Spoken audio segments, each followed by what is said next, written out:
I woke abruptly from a horrible dream and stared wildly about. Then, seeing the high arched ceiling and the narrow stained windows of my friend's room, a flood of uneasy revelation coursed over me, and I knew that all of Andrew's hopes had been realized. I lay supine in a large bed, the posts of which reared upward in dizzy perspective, while on vast shelves about the chamber were the familiar books and antiques I was accustomed to seeing in that secluded corner of the crumbling and ancient mansion which had formed our joint home for many years. On a table by the wall stood a huge candelabrum of early workmanship and design, and the usual light window curtains had been replaced by hangings of sombre black, which took on a faint ghostly lustre in the dying light. I recalled forcibly the events preceding my confinement and seclusion in this veritable medieval fortress. They were not pleasant, and I shuddered anew when I remembered the couch that had held me before my tenancy of the present one, the couch that every one supposed would be my last. Memory burned afresh regarding those hideous circumstances which compelled me to choose between a true death and a hypothetical one, with a later reanimation by therapeutic methods known only to my comrade, Marshal Andrews. The whole thing had begun when I returned from the Orient a year before and discovered, to my utter horror, that I had contracted leprosy while abroad. I had known that I was taking grave chances in caring for my stricken brother in the Philippines, but no hint of my own affliction appeared until I returned to my native land.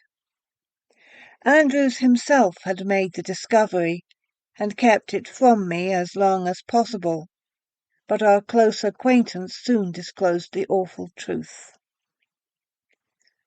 At once I was quartered in our ancient abode atop the crags overlooking crumbling Hampton, from whose musty halls and quaint arched doorways I was never permitted to go forth. It was a terrible existence, with the yellow shadow hanging constantly over me, yet my friend never faltered in his faith, taking care not to contract the dread scourge, but meanwhile making life as pleasant and comfortable as possible. His widespread though somewhat sinister fame as a surgeon prevented any authority from discovering my plight and shipping me away. It was after nearly a year of this seclusion, late in August, that Andrews decided on a trip to the West Indies, to study native medical methods, he said. I was left in care of Venerable Symes, the household factotum. So far no outward signs of the disease had developed, and I enjoyed a tolerable though almost completely private existence during my colleague's absence. It was during this time that I read many of the tomes Andrews had acquired in the course of his 20 years as a surgeon, and learned why his reputation, though locally of the highest, was just a bit shady.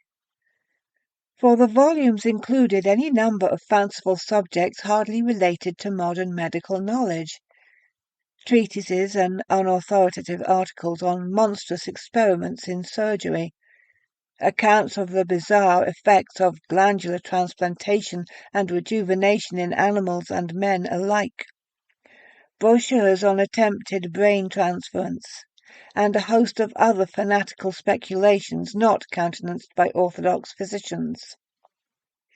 It appeared, too, that Andrews was an authority on obscure medicaments, some of the few books I waded through revealing that he had spent much time in chemistry and in the search for new drugs which might be used as aids in surgery.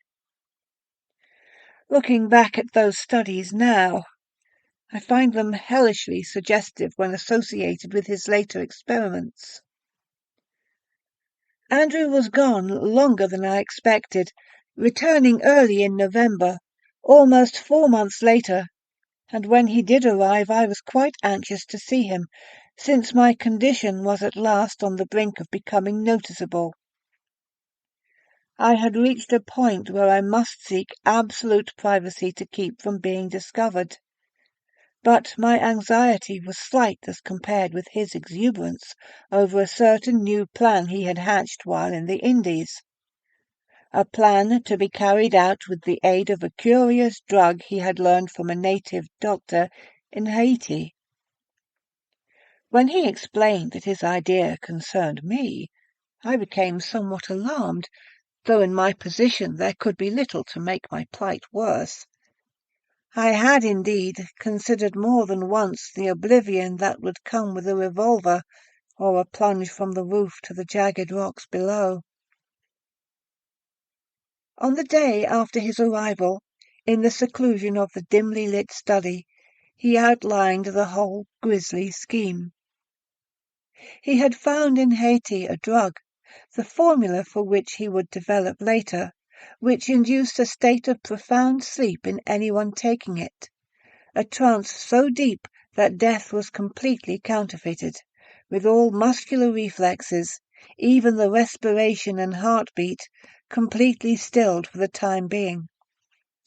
Andrews had, he said, seen it demonstrated on natives many times. Some of them remained somnolent for days at a time, wholly immobile and as much like death as death itself. This suspended animation, he explained further, would even pass the closest examination of any medical man. He himself, according to all known laws, would have to report as dead a man under the influence of such a drug. He stated, too, that the subject's body assumed the precise appearance of a corpse, even a slight rigor mortis developing in prolonged cases. For some time his purpose did not seem wholly clear, but when the full import of his words became apparent, I felt weak and nauseated. Yet in another way I was relieved, for the thing meant at least a partial escape from my curse, an escape from the banishment and shame of an ordinary death, of the dread leprosy.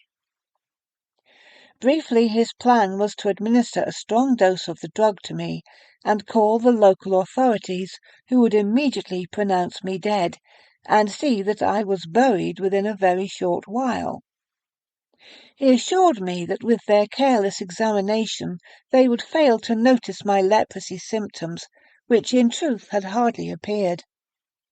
Only a trifle over 15 months had passed since I had caught the disease, whereas the corruption takes 7 years to run its entire course. Later, he said, would come resurrection. After my interment in the family graveyard, beside my centuried dwelling and barely a quarter-mile from his own ancient pile, the appropriate steps would be taken. Finally, when my estate was settled and my decease widely known, bring me to his own abode again, still alive and none the worse for my adventure. It seemed a ghastly and daring plan, but to me it offered the only hope for even a partial freedom, so I accepted his proposition, but not without a myriad of misgivings. What if the effect of the drug should wear off while I was in my tomb? What if the coroner should discover the awful ruse and fail to inter me? These were some of the hideous doubts which assailed me before the experiment. Though death would have been a release from my curse, I feared it even worse than the yellow scourge. Feared it even when I could see its black wings constantly hovering over me.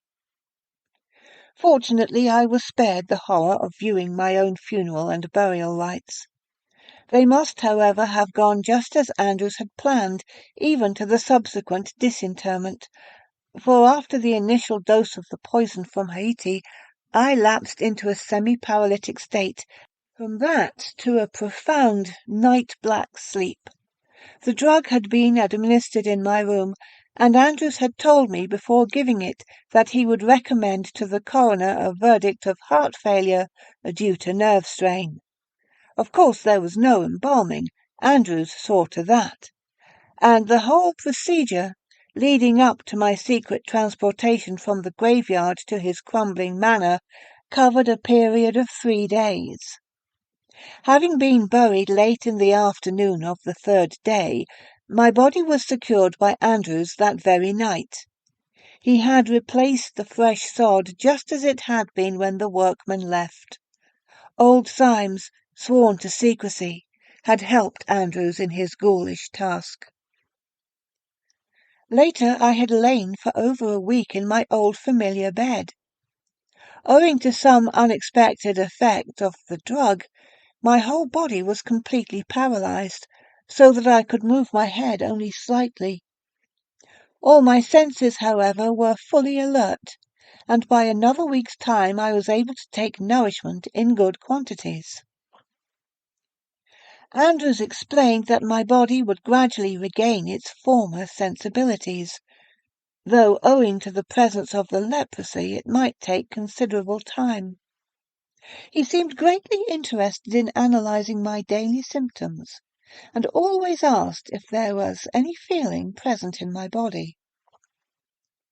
Many days passed before I was able to control any part of my anatomy, and much longer before the paralysis crept from my enfeebled limbs so that I could feel the ordinary bodily reactions.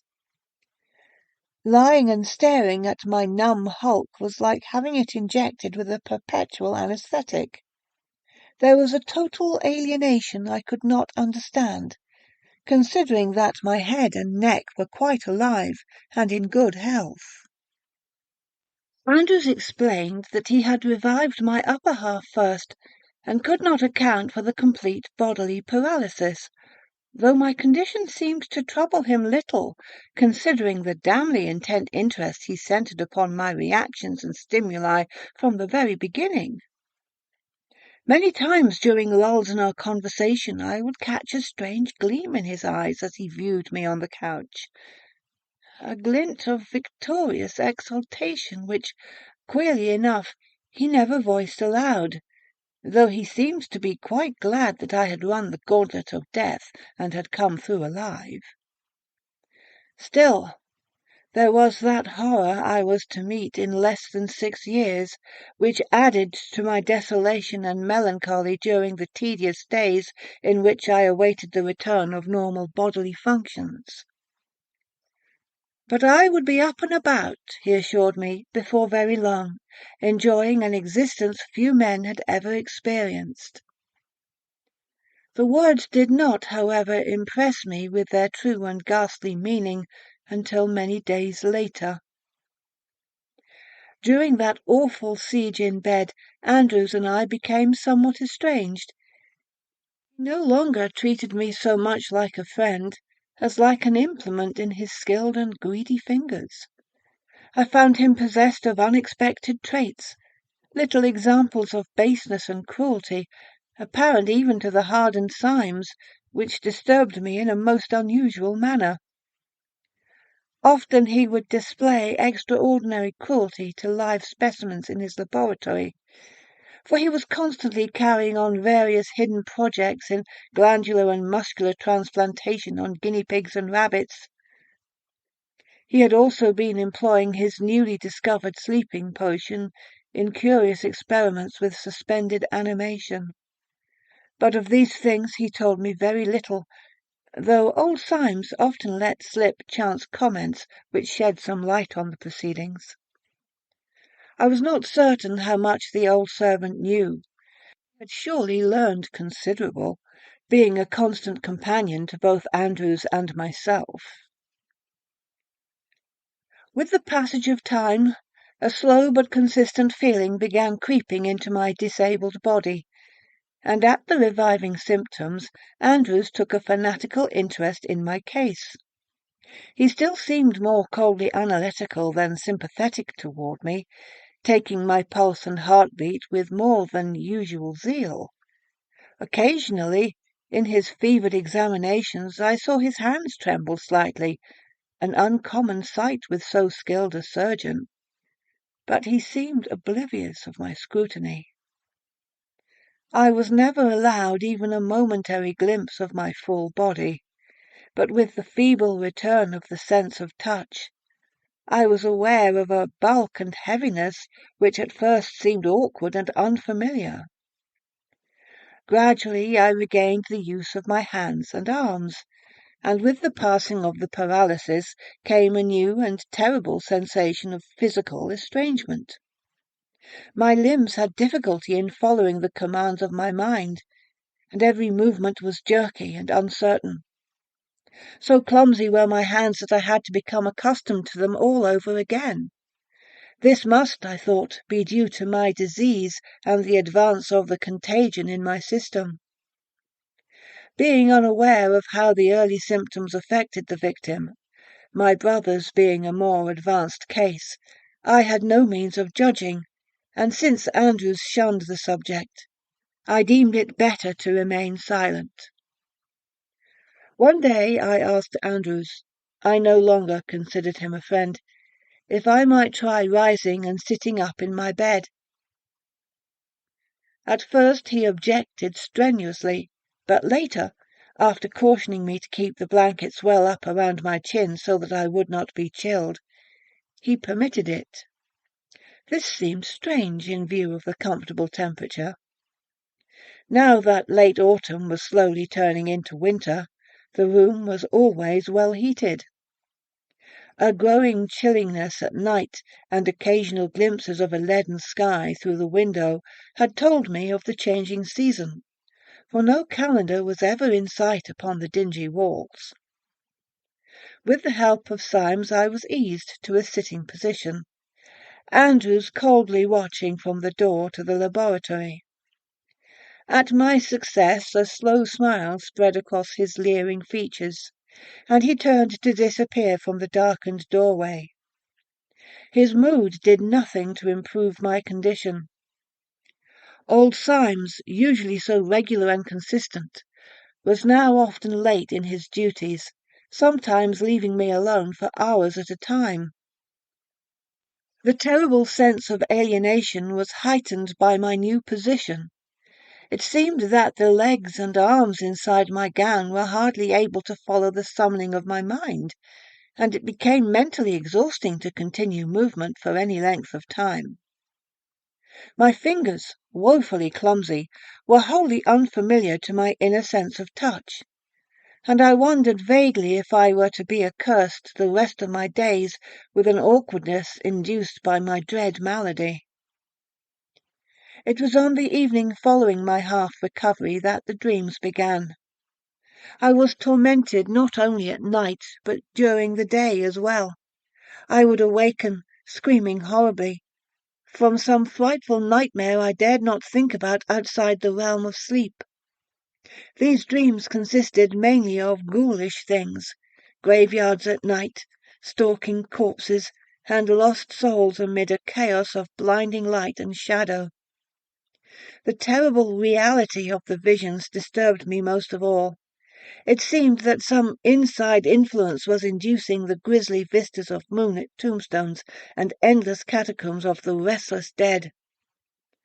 I could not place their source, and at the end of a week I was quite frantic with abominable thoughts which seemed to obtrude themselves upon my unwelcome consciousness. By that time a slow plan was forming whereby I might escape the living hell into which I had been propelled. Andrews cared less and less about me, seeming intent only on my progress and growth and recovery of normal muscular reactions. I was becoming every day more convinced of the nefarious doings going on in that laboratory across the threshold. The animal cries were shocking, and rasped hideously on my overwrought nerves, and I was gradually beginning to think that Andrews had not saved me from deportation solely for my own benefit, but for some accursed reason of his own. Syme's attention was slowly becoming slighter and slighter, and I was convinced that the aged servitor had a hand in the deviltry somewhere. Andrews no longer eyed me as a friend, but as an object of experimentation. nor did I like the way he fingered his scalpel when he stood in the narrow doorway and stared at me with crafty alertness. I had never before seen such a transformation come over any man. His ordinarily handsome features were now lined and whisker-grown, and his eyes gleamed as if some imp of Satan were staring from them. His cold, calculating gaze made me shudder horribly, and gave me a fresh determination to free myself from his bondage as soon as possible. I had lost track of time during my dream orgy, and had no way of knowing how fast the days were passing. The curtains were often drawn in the daytime, the room being lit by waxen cylinders in the large candelabrum. It was a nightmare of living horror and unreality, though through it all I was gradually becoming stronger. I always gave careful responses to Andrew's inquiries concerning my returning physical control, concealing the fact that a new life was vibrating through me with every passing day, an altogether strange sort of strength, but one which I was counting on to serve me in the coming crisis. Finally, one chilly evening when the candles had been extinguished and a pale shaft of moonlight fell through the dark curtains upon my bed, I determined to rise and carry out my plan of action. There had been no movement from either of my captors for several hours, and I was confident that both were asleep in adjoining bedchambers. Shifting my cumbersome weight carefully, I rose to a sitting position and crawled cautiously out of bed, down upon the floor. A vertigo gripped me momentarily, and a wave of weakness flooded my entire being. But finally strength returned, and by clutching a bedpost I was able to stand upon my feet for the first time in many months. Gradually a new strength coursed through me, and I donned the dark robe which I had seen hanging on a nearby chair. It was quite long, but served as a cloak over my nightdress. Again came that feeling of awful unfamiliarity which I had experienced in bed, that sense of alienation, and of difficulty in making my limbs perform as they should. But there was need for haste before my feeble strength might give out. As a last precaution in dressing, I slipped some old shoes over my feet, but though I could have sworn they were my own, they seemed abnormally loose, so that I decided they must belong to the aged Symes. Seeing no other heavy objects in the room, I seized from the table the huge candelabrum, upon which the moon shone with a pallid glow, and proceeded very quietly toward the laboratory door. My first steps came jerkily and with much difficulty, and in the semi-darkness I was able to make my way very rapidly. When I reached the threshold, a glance within revealed my former friend seated in a large overstuffed chair, while beside him was a smoking stand upon which were assorted bottles and a glass. He reclined halfway in the moonlight through the large window, and his greasy features were creased in a drunken smirk. An opened book lay in his lap, one of the hideous tomes from his private library. For a long moment I gloated over the prospect before me, and then, stepping forward suddenly, I brought the heavy weapon down upon his unprotected head. The dull crunch was followed by a spurt of blood, and the fiend crumpled to the floor, his head laid half open. I felt no contrition at taking the man's life in such a manner. In the hideous, half-visible specimens of his surgical wizardry scattered about the room in various stages of completion and preservation, I felt there was enough evidence to blast his soul without my aid. Andrews had gone too far in his practices to continue living, and as one of his monstrous specimens, of that I was now hideously certain, it was my duty to exterminate him. Symes, I realized, would be no such easy matter. Indeed, only unusual good fortune had caused me to find Andrews unconscious. When I finally reeled up to the servants' bedchamber door, faint from exhaustion, I knew it would take all my remaining strength to complete the ordeal. The old man's room was in utmost darkness, being on the north side of the structure, but he must have seen me silhouetted in the doorway as I came in. He screamed hoarsely, and I aimed the candelabrum at him from the threshold. It struck something soft, making a sloughing sound in the darkness, but the screaming continued. From that time on events became hazy and jumbled together, but I remember grappling with the man and choking the life from him little by little. He gibbered a host of awful things before I could lay hands on him, cried and begged for mercy from my clutching fingers. I hardly realized my own strength in that mad moment which left Andrew's associate in a condition like his own. Retreating from the darkened chamber, I stumbled for the stairway door, sagged through it, and somehow reached the landing below.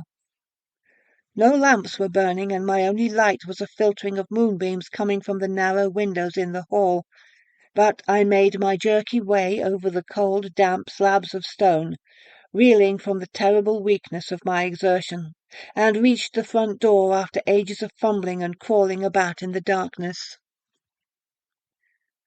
Vague memories and haunting shadows came to taunt me in that ancient hallway, shadows once friendly and understandable, but now grown alien and unrecognizable, so that I stumbled down the worn steps in a frenzy of something more than fear. For a moment I stood in the shadow of the giant stone manor, viewing the moonlit trail down which I must go to reach the home of my forefathers, only a quarter of a mile distant. But the way seemed long, and for a while I despaired of ever traversing the whole of it. At last I grasped a piece of dead wood as a cane and set down the winding road. Ahead, seemingly only a few rods away in the moonlight, stood the venerable mansion where my ancestors had lived and died. Its turrets rose spectrally in the shimmering radiance, and the black shadow cast on the beetling hillside appeared to shift and waver, as if belonging to a castle of unreal substance.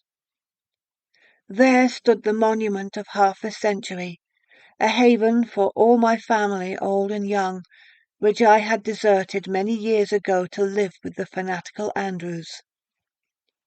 It stood empty on that fateful night, and I hope that it may always remain so. In some manner I reached the aged place, though I do not remember the last half of the journey at all.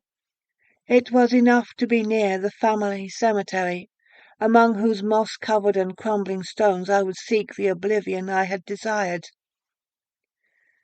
As I approached the moonlit spot, the old familiarity, so absent during my abnormal existence, returned to plague me in a wholly unexpected way. I drew close to my own tombstone, and the feeling of homecoming grew stronger. With it came a fresh flood of that awful sense of alienation and disembodiment which I knew so well. I was satisfied that the end was drawing near, nor did I stop to analyze emotions till a little later, when the full horror of my position burst upon me. Intuitively I knew my own tombstone, for the grass had scarcely begun to grow between the pieces of sod. With feverish haste I began clawing at the mound and scraping the wet earth from the hole left by the removal of the grass and roots. How long I worked in the nitrous soil before my fingers struck the coffin lid, I can never say. But sweat was pouring from me, and my nails were but useless bleeding hooks. At last I threw out the last bit of loose earth, and with trembling fingers tugged on the heavy lid. It gave a trifle, and I was prepared to lift it completely open when a fetid and nauseous odour assailed my nostrils. I started erect, horrified.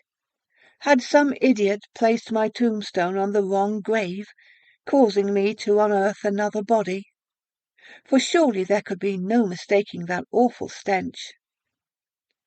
Gradually a hideous uncertainty came over me, and I scrambled from the hole. One look at the newly made headpiece was enough.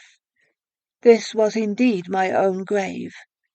But what fool had buried within it another corpse? All at once a bit of the unspeakable truth propelled itself upon my brain. The odour, in spite of its putrescence, somehow familiar, horribly familiar. Yet I could not credit my senses with such an idea. Reeling and cursing, I fell into the black cavity once more, and by the aid of a hastily lit match lifted the long lid completely open. Then the light went out, as if extinguished by a malignant hand, and I clawed my way out of that accursed pit, screaming in a frenzy of fear and loathing. When I regained consciousness, I was lying before the door of my own ancient manor, where I must have crawled after that hideous rendezvous in the family cemetery. I realized that dawn was close at hand, and rose feebly, opening the aged portal before me and entering the place which had known no footsteps for over a decade. A fever was ravaging my weakened body, so that I was hardly able to stand, but I made my way slowly through the musty, dimly lit chambers, and staggered into my own study, the study I had deserted so many years before. When the sun has risen, I shall go to the ancient well beneath the old willow tree by the cemetery, and cast my deformed self into it. No other man shall ever view this blasphemy which has survived life longer than it should have. I do not know what people will say when they see my disordered grave, but this will not trouble me if I can find oblivion from that which I beheld amidst the crumbling, moss-crusted stones of the hideous place. I now know why Andrews was so secretive in his actions, so damnably gloating in his attitude toward me after my artificial death. He had meant me for a specimen all the time, a specimen of his greatest feat of surgery, his masterpiece of unclean witchery, an example of perverted artistry for him alone to see. Where Andrews obtained the other, with which I lay accursed in his mouldering mansion, I shall probably never know, but I am afraid that it was brought from Haiti along with his fiendish medicine. At least these long, hairy arms and horrible short legs are alien to me, alien to all natural and sane laws of mankind. The thought that I shall be tortured with that other during the rest of my brief existence is another hell. Now I can but wish for that which once was mine, that which every man blessed of God ought to have at death, that which I saw in that awful moment in the ancient burial ground when I raised the lid on the coffin, my own shrunken, decayed, and headless body.